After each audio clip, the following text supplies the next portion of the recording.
And this is called, when we say Sharia, these are the principles defined in the book very clearly.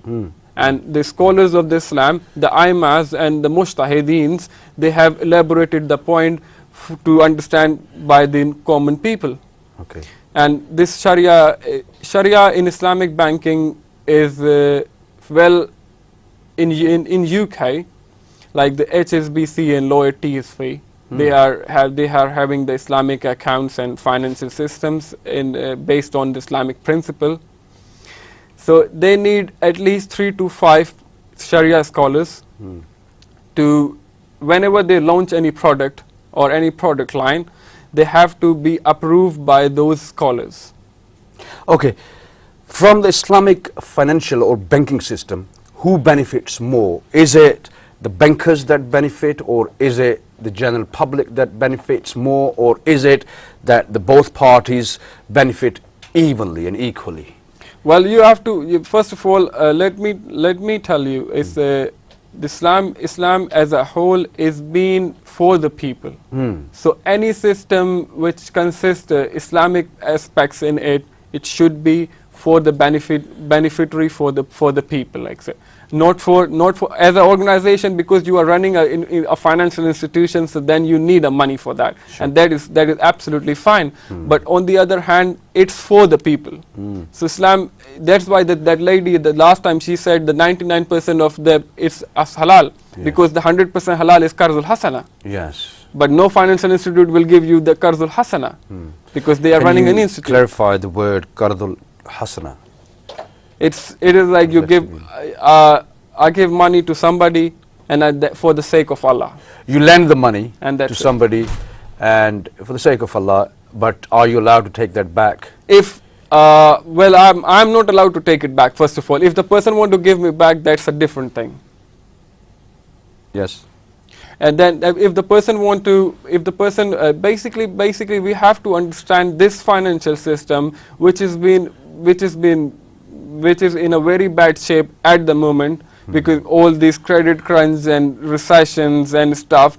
Now people have seen that these big bankers, big names of the finance and economic world, have making billions out of this only by these systems.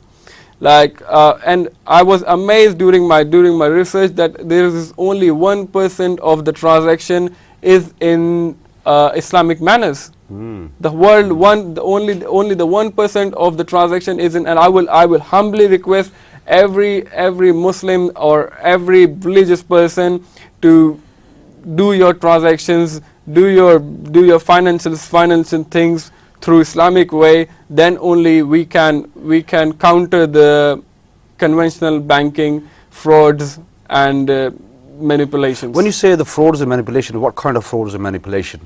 Basically, first of all, you will say that who are those people who have become a billionaires during the last 50 or 60 years? The bankers. Exactly. This is what I'm saying. They mostly are the bankers, and they have how they're making all this money, because they. And I tell you one thing very amazingly, like if a U.S. government, which is the most powerful government in the world, if a US President, Barack Obama or anyone, want to print a dollar bill, they cannot do that. They don't have authority to do that. They have to approve, it should be approved by the Federal Reserve, right, which is a banking institute. So it's not the government who prints the dollar, it's the banking institute which print the dollar.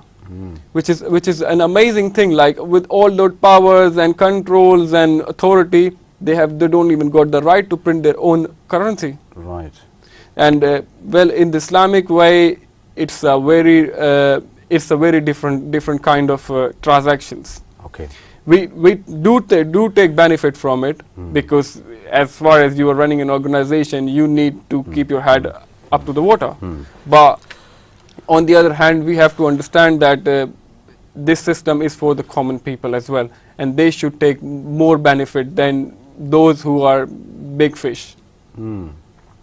And during my past years, I would say the banking system of like with all that, I'll tell you one thing. With all that recessions and credit crunch and where the world has been having a very bad time, still the Islamic banking system is flourishing. It is. I came across an article, and it was in one of our English newspaper, where it says that the West should actually accept the Islamic financial system as well, because people can benefit from that. In Islamic, you mentioned the big fish. In Islamic banking system, there is a big fish as well. But does the big fish swallow the small fish? In the Well, Sharia it's- banking system. In the Sharia banking system, as I told you, it's not about only the financial system or the financial institute itself. It should be approved by the scholars of those who understand the system through fiqh and by the financial aspects as well. Jurisprudence. Exactly, and the financial jurisprudence of the fiqh. Exactly, the thing is, you have to understand that if I want to launch any product, I have to go to the scholars, at least 3 to 5 people, to approve that this is the Islamic way of